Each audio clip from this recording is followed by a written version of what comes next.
भैया light of कर लीजिए।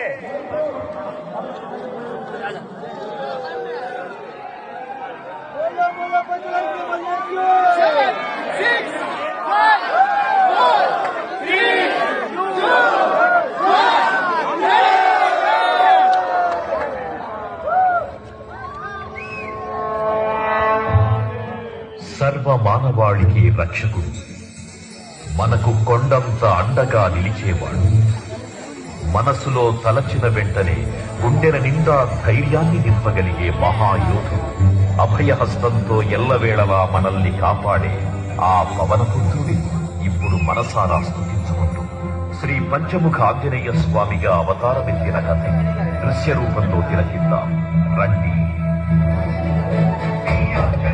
ప్రసన్నాంజనేయం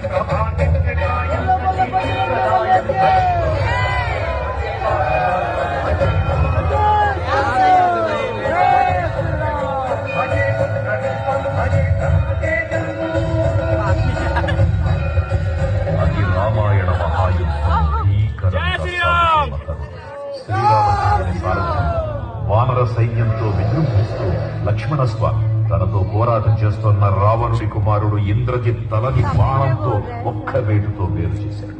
ఇంద్రజిత్ మరణ వార్త విన్న రావణుడు ఆవేశంతో ఊగిపోయాడు. ప్రతీకారం కోసం పాతాళ లోకాధిపతి తన సోదరుడు అయినటువంటి మహిరావణుడి సహకారం కోరాడు.